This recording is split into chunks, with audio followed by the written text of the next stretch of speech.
papo, né? Meu amigo Juliano, ex-aluno, né, Juliano? Isso, Trabalhamos grande professor Vinícius. aí, né? E nós vamos falar um pouquinho mais hoje sobre economia. E eu vou começar aqui passando a palavra para o Juliano falar um pouquinho aí, né, da experiência, da carreira e do conhecimento aí que a gente vai tentar compartilhar aqui nesse vídeo hoje. Juliano, então, se apresenta aí um pouquinho para o pessoal te conhecer melhor, hein? Bom, Vinícius, boa tarde, pessoal. Meu nome é Juliano, eu sou formado em administração de empresas, fui inclusive aluno do professor Vinícius. Aliás, foi com ele que eu aprendi bastante de economia, né, e tomei gosto pela coisa, comecei a estudar bastante o assunto. Então, eu sou professor de administração de empresas, eu sou professor, tá? Formado em administração e professor também de administração de empresas, leciono disciplinas de gestão das mais diversas. Eu tenho mestrado também em engenharia de produção, mas eu tenho interesse particular por economia, tá? Eu tenho lido muito a respeito do assunto desde que me graduei. Desde os primeiros anos da graduação, a economia foi uma das disciplinas que mais me cativaram, então eu tenho lido bastante a respeito do assunto e acabei me aprofundando bastante no assunto, lendo bastante a respeito, tanto política quanto economia, porque são dois assuntos que estão intimamente relacionados. A gente sempre comenta isso, né? São dois assuntos.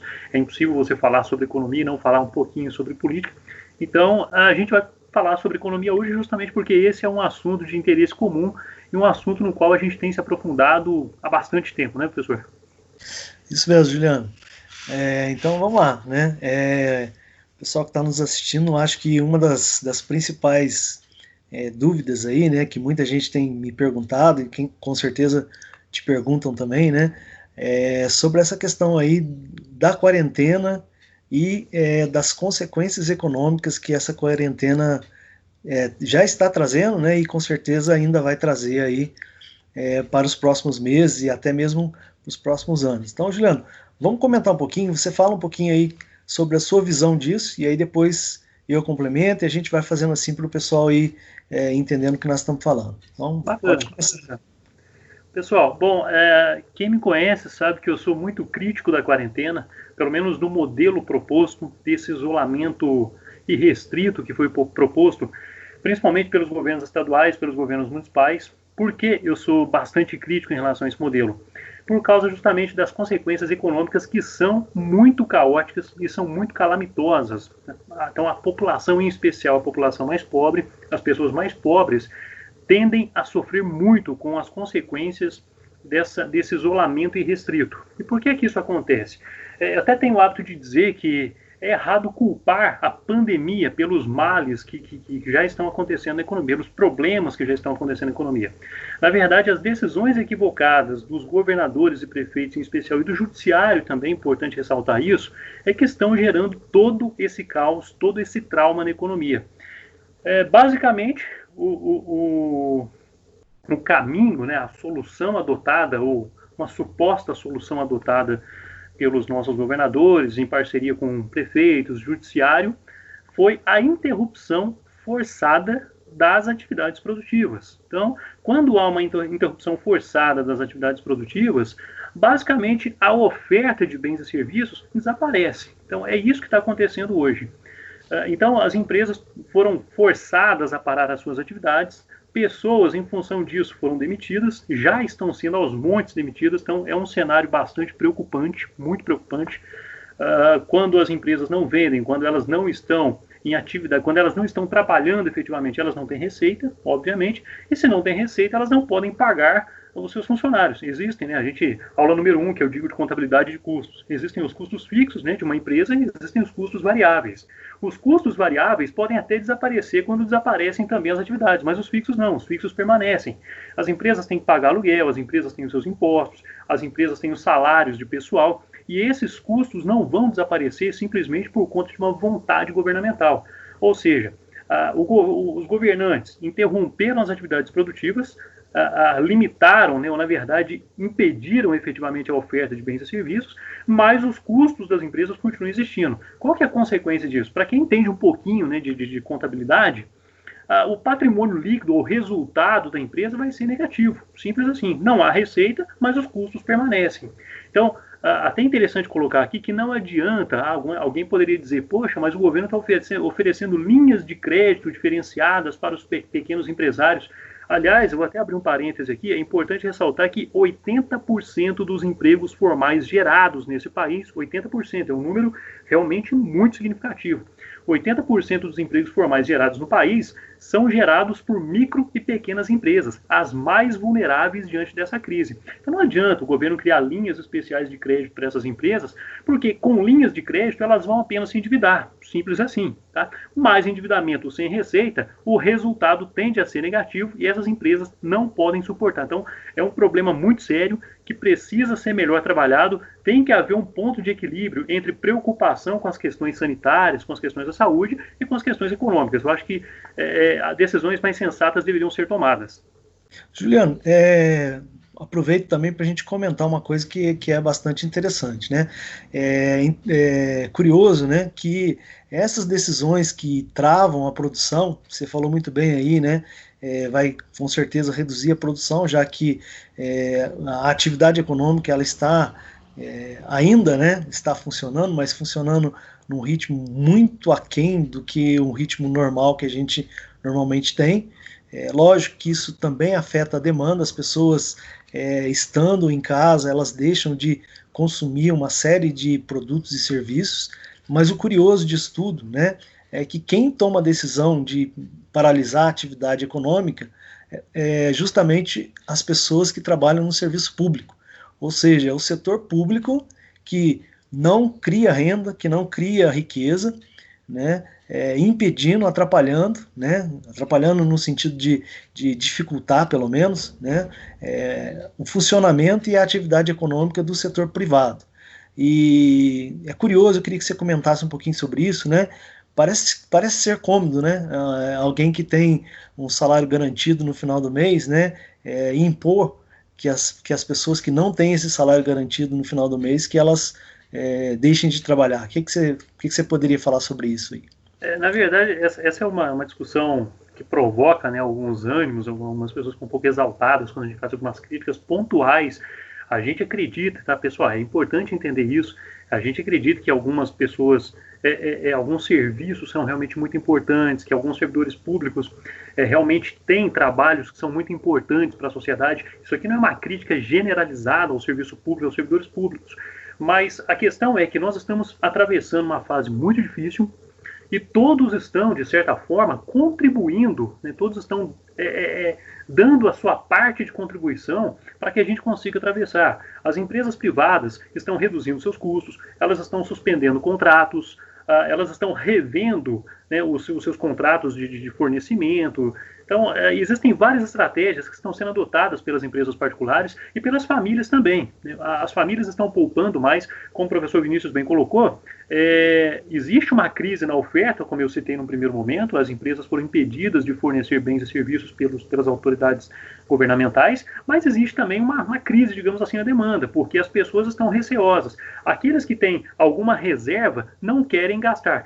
Existem algumas estatísticas interessantes que mostram justamente que os setores, todos os setores da economia, com exceção de alimentos e vestuário, todos os demais setores tiveram uma queda drástica nas suas vendas, justamente porque as pessoas estão receosas. Então a demanda também sofreu bastante, ou seja, as famílias estão apertando os cintos, as empresas estão revisando contratos, fazendo negociações, estão eliminando custos, até demitindo, infelizmente, né, o número é cada vez mais crescente de pessoas que estão sem emprego, justamente porque as empresas não conseguem manter a sua folha de pagamentos, mas, por outro lado, a gente não consegue enxergar um sacrifício do setor público.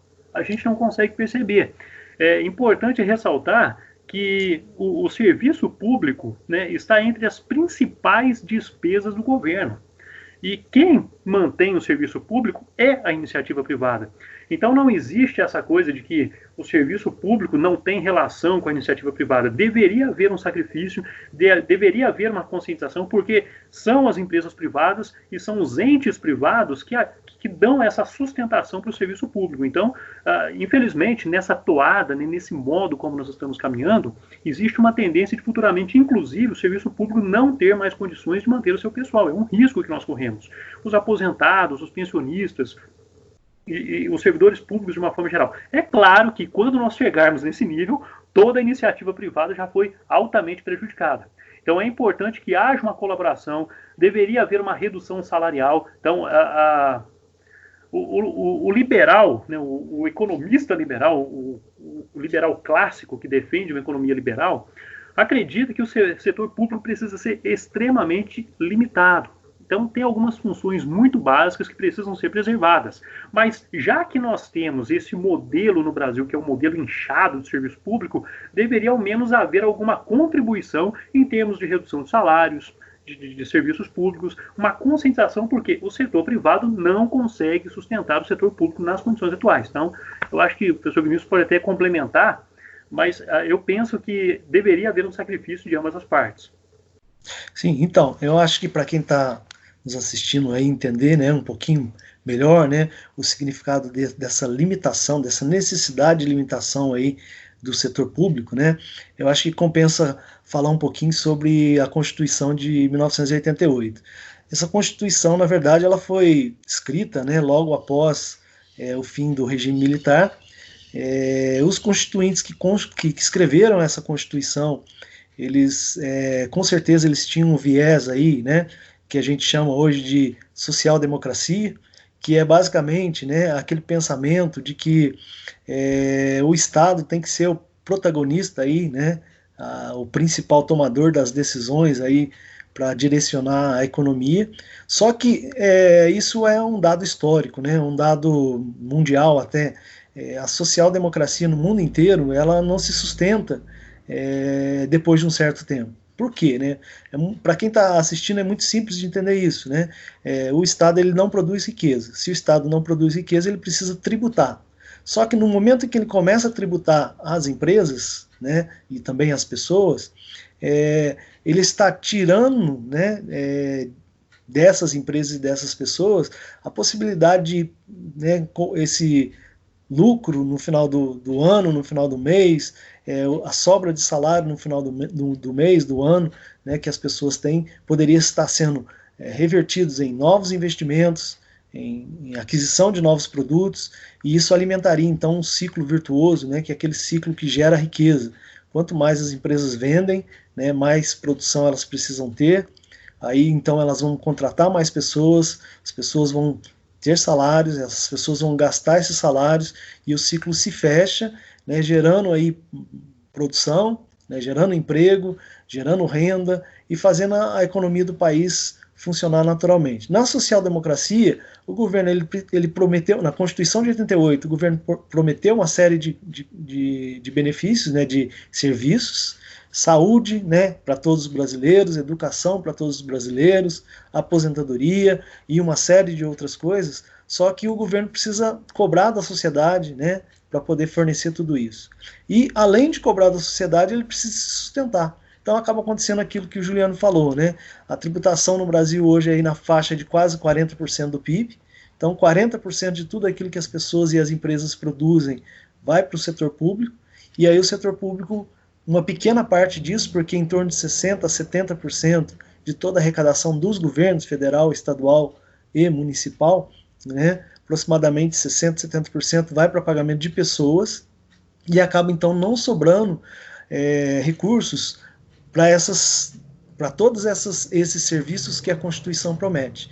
E no final das contas, como a conta não fecha, né, o governo acaba então se endividando, né, emitindo títulos, fazendo dívida, jogando a dívida para o futuro, e o endividamento é uma outra questão que também atrapalha o funcionamento da economia, porque um país endividado é um país de elevado risco, né, o empresário ele não está disposto a investir num país com dívida tão elevada, e aí isso também contribui para que o país, né, a gente costuma falar, um país muito rico como o Brasil, infelizmente os brasileiros não são ricos, né, porque o Estado suga a energia aí do setor produtivo, que é aquele setor que é capaz de gerar riqueza e de multiplicar essa riqueza. Nós vamos continuar esse bate-papo, né, mas nós vamos interromper aqui esse vídeo para a gente ter uma segunda parte, para que o vídeo não fique muito grande. Daqui a pouco nós voltamos para mais perguntas e mais questões. Um abraço, pessoal.